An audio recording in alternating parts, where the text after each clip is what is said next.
জীবনটা এমন হলো কেন? আমি তো এমনটা চাই। স্বপ্নগুলো এমন হলো কেন? আরে বাড়িটা ভেঙে যায়, ইচ্ছেগুলো দীঘা হারায়, স্মৃতিগুলো আমাকে একটা রাত খাদা। আজ আমি মিথ্যা অভিনয় করে যাচ্ছি শুধুমাত্র ভালো থাকার জন্য। কিন্তু এভাবে কি ভালো থাকা যায়? Hello, this is Riyon. বলুন। আচ্ছা, সাজিন বললো তুমি আমার নাম্বার খুঁজছিলে। আচ্ছা, কথা জানতে চাই, স্ট্রেট কথায় আছি, কালকে কি ক্লাসে যাচ্ছ? হ্যাঁ যাচ্ছি তো। তোমার ক্লাস নাই? না, আমি গ্রুপে শুনলাম যে সবগুলো ক্লাস পোস্টপোন হয়েছে। ও তাই, ওকে আমি এখনই দেখছি। এক কাজ করি, ক্লাস মিস না দিই, আমরা ক্যাম্পাসে যদি সুযোগ না হয়, যেহেতু সবকিছু বন্ধ, আমরা বাইরে একটা গুড প্লেস আছে যেখানে আমরা অ্যাসাইনমেন্ট করতে পারি। ওকে, আমি সময় মতো চলে আসবো। ওকে, সি ইউ টুমরো। হ্যাঁ, জায়গাটা খুব সুন্দর, কিন্তু এই জায়গাটাকে অ্যাসাইনমেন্টের জন্য পারফেক্ট। সত্যি কথা বলো, বলো। পড়াশোনার জন্য এই জায়গাটা একদমই ঠিক না। ইরা, আমি তোমাকে জানতে পারি? আমি আমাকে ততক্ষণ বুঝতে দিই না যতক্ষণ না আমি বোঝাতে চাই। তুমি আমাকে যতটুকু চেনো বা জানো সেটা তোমার ভুল হতে পারে। তার মানে আমি যা তোমাকে দেখি আর তুমি তোমাকে যা ধারণ করো দুটো একই, তাই তো? তাই আমরা তাহলে ভালো বন্ধু হতে পারবো। আমার মনে হয় আমরা কখনো ভালো বন্ধু হতে পারবো না। কেন? তুমি স্মার্ট, বড় বাবার ছেলে, গাড়ি হাঁকি, ইউনিভার্সিটি আসো, এক্সট্রোভার্ট, আর আমি তোমার যে বয়সে একটু বড় হতে পারি। এসব কথা সাজিনকে বলো, আমাকে না। সাজিন তোমার ইনস্টিটিউটে ছোট হয়েছিল, আমি না। ওই গানটা শুনেছো? কোনটা? আজ মন ভালো, আজ বলবো না, অন্য কোনো দিন। অ্যাসাইনমেন্ট গতকাল রাতেই হয়ে গেছে, হোয়াটসঅ্যাপ চেক করো। কখন বললা? আমি তো বড় লোকের ছেলে, গাড়ি হাঁকিয়ে বেড়াই। এই হাঁকানোর মাঝে মাঝে সাধারণ মানুষের মতো কিছু কাজ করি। ভালো, ধন্যবাদ। কি ক্লাস, কি খালি ক্লাস ক্লাস। আচ্ছা আজকে এটা কি পড়াচ্ছে? ক্লাস করেছি। নাও, ধরো, ইটস এ গিফট। যদি কখনো আমার কথা ভুলে যাও, যখন ইচ্ছে করে তুমি এটা আমাকে দিতে পারো। এটা ধরো ধরো। যদি আমার তোমাকে কখনো ভুলে যেতে ইচ্ছা করে তখন চেয়ে নিবো। ক্লাসে চলো, চল। তার মানে গিফট রিজেক্ট করে নাই, সুন্দর। কি হলো? কিছু না। কিছু তো একটা হয়েছে না? ইরা, বলো তো একটা গিফটের মানে কি? একাকিত্বের মানে হলো সবার থেকে আলাদা থাকা, একা একা থাকা, এমন কিছু। না, মানে একাকিত্ব মানে বোবা হয়ে যাবে। ধরো তোমার অনেক কষ্ট, অনেক ব্যথা, তারপর উফ পর্যন্ত করছে, এটা একাকিত্ব।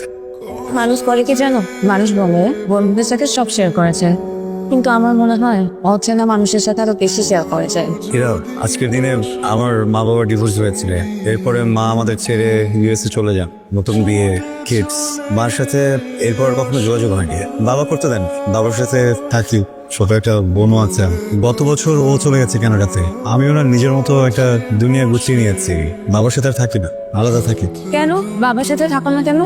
আমার আমার বাবা আবার বিয়ে করতে চান। তো এটা কি খুব অস্বাভাবিক? তুমি বুঝবে না। আমি হয়তো বুঝবো না, কিন্তু তুমি কি কখনো বুঝতে চেয়েছো তোমার বাবা হয়তো এতদিন একা থাকতে থাকতে একাকিত্বটা আর মেনে নিতে পারছে না। একাকিত্ব অনেক যন্ত্রণা নেই। সেটা আমার থেকে ভালো কে বোঝে বলো? আজকে আমার এই অবস্থার জন্য দায়ী আমার বাবা এবং মা। দেখো, প্রত্যেকটা মানুষের তার নিজের মতো করে বাঁচার অধিকার আছে। সন্তানদের প্রতি কিছু দায়িত্ব তো থাকে, তাই না? তোমার মার হয়তো কোনো কারণ ছিল যে কারণে তোমাদের সবাইকে রেখে সে চলে গেছে। বাবা মার যেমন সন্তানদের ওপর দায়িত্ব আছে, সন্তানদেরও তো বাবা মার প্রতি দায়িত্ব আছে। আচ্ছা না? তো শোনো না, ইরা, বলো। ইরা, আমি না সবার সামনে খুলে কথা বলতে পারি না, ভয় করে। যদি মানুষ জাজ করে, থ্যাংক ইউ। আজকে তোমার সাথে শেয়ার করতে পেরে খুব হালকা লাগছে।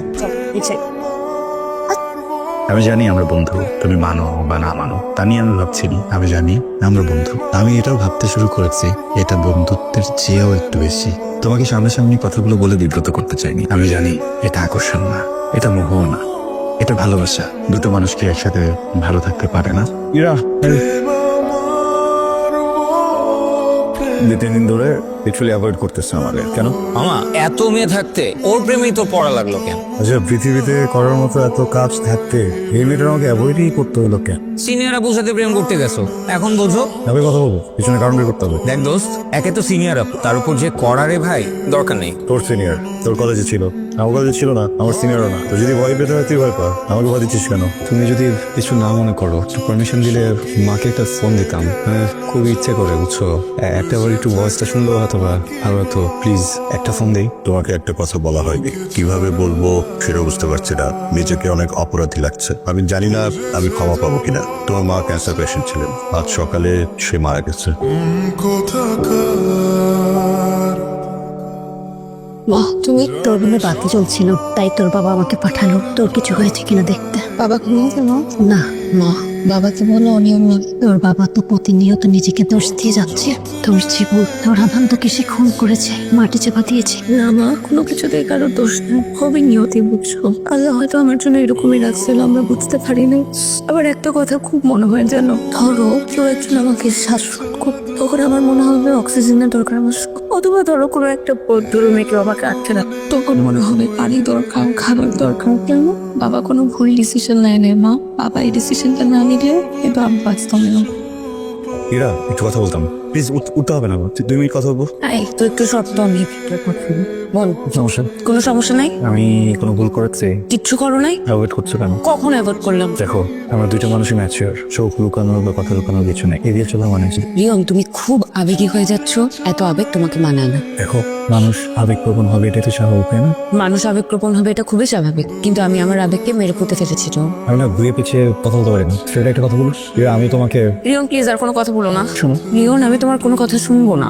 দিস ইজ ইম্পর্টেন্ট, তুমি কেন বুঝতেছো না? What is important Riyon? কি বলবা তুমি আমাকে? তুমি আমাকে বলবা তুমি আমাকে ভালোবাসো, তুমি আমার সাথে সারা জীবন থাকতে চাও, এই তো হইলো না। কতটুকু জানো তুমি আমাকে নিয়ে? এতটুকু কি জানো? হাসি খুশি মুখে ইউনিভার্সিটিতে যায়, অনেক চিল লাইফ, কিচ্ছু জানো না।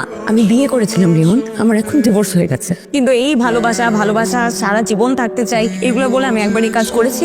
আমার কাছে এটা এখন আর ভালোবাসা না, আমার কাছে এটা একটা ভয়। আমি চাই না আমার জীবনে তার। অনেকবার বলছি, অনেকবার বুঝিয়ে বলেছি, প্লিজ আমাকে এই ভয় আর ফেলো না। আমার হাজবেন্ড, আমার এক্স হাজবেন্ড প্রতিদিন ড্রিঙ্ক করে এসে আমাকে মারতো। গায়ের ক্ষত হয়তো এখন আর নাই, কিন্তু মনের ক্ষতটা তো এখন আছে। শোনো শোনো, তোমার কাছে যেটা ভালোবাসা না, আমার কাছে সেটা ভয়, বুঝতে পেরেছো? এরা আই এম সো সরি, আমি তোমাকে এত দূর পর্যন্ত পুশ করতে চাইনি। আমি এই সিচুয়েশন গুলো তোমার ভিতর থেকে বের করতে চাইনি। আই ডিডন্ট নো, বাট আমি একটা জিনিস জানি, পৃথিবীতে প্রত্যেকটা মানুষের জীবনে কম বেশি কষ্ট আছে। এটা কষ্ট লালন করার কিছু নেই, বেদকে করতে হয়। রিয়ন তুমি খুব ভালো ছেলে, এটাতে আমার কোনো সন্দেহ নেই, কিন্তু এই প্রেম ভালোবাসা আমাকে কেন হবে না? আমি ভেবেছিলাম তুমি আমার অনেক ভালো একটা বন্ধু হতে পারবা, কিন্তু এখন মনে হচ্ছে না তুমি আমার একটা ভালো বন্ধু হতে পারবা না আমার ভালোবাসা। আচ্ছা, তুই কি আরেকবার ভেবে দেখবি? মা তোমাকে তো আমি সবই বললাম, প্লিজ আমাকে আর বলো না। আমি আমার অতীত থেকে একবারে বের হতে পারছি না, অন্যের কোনো কিছুর কোনো দায়ভার আমার পক্ষে নেওয়া সম্ভব না। হ্যালো ইরা, ওকে। রিয়ন আমার চাকরি হয়েছে চট্টগ্রামে, আমি কাল চলে যাবো। ট্রাই করো তো, ঢাকাতেও ভালো জব হবে। এত চলে যাওয়াটাই জরুরি। হ্যাঁ জরুরি। এরা আচ্ছা, কাছে কেউ চলে যেতে চাইলে কান্না কেন আসে? যাওয়ার আগে গুলো না বললে হয় না? না হবে না, তুমি তো তোমার মতো চলে গেলেই পারতে, তাই না? আমাকে বলার কি দরকার ছিল? আমি তোমার কে? তুমি আমার কেউ না। গুড, চলে যাও, কিন্তু একটা আফসোস রয়ে যাবে, আমাদের সম্পর্কটার কোনো নাম দেওয়া হলো না। সব সম্পর্ক নাম হয়ে গেল। তুমি জানো আমি তোমার কি, আমি জানি আমি তোমার কি। আচ্ছা ওকে যাও, আমাকে একটা প্রশ্ন করতে পারি? আচ্ছা, আমরা দুটো মানুষ তো অনেকটা সময় একসাথে পার করেছি, তাই না? কত জায়গায় গিয়েছি, কত গল্প করেছি। এই পুরোটা সময় আমার জন্য কি তোমার ভিতরে একবারও ভালোবাসা কাজ করেনি? আমি তোমাকে অনেক পছন্দ করি রিয়ন, এটার আরেকটা নাম হয়তো ভালোবাসি, কিন্তু আমি এই মোহে আর ঢুকতে চাই না। আমার সাথে অলওয়েজ এটাই হয়, বুঝছো? পৃথিবী আমাকে একটা কারণ দেয়, যেটা আঁকড়ে ধরে আমি বেঁচে থাকতে পারবো, আমি কিছুদিন পরে কারণটা আমার লাইফ থেকে চলে যায়। ফার্স্টে মা, ফ্যামিলি, বাবা, আর এখন তুমি। আমি ভাবতে চাই না ওইটা নিয়ে, প্লিজ। সবাই মানে না রিয়ন। শোনো প্লিজ। মানুষের লাইফে তো প্রবলেম হয়, তাই না? হ্যাঁ, দুর্ঘটনা ঘটে, কিন্তু এটাকে আঁকড়ে ধরার তো কিছু নেই, তাই না? দেখো, ভালোবাসা অনেক কিছু পাল্টে ফেলতে পারে।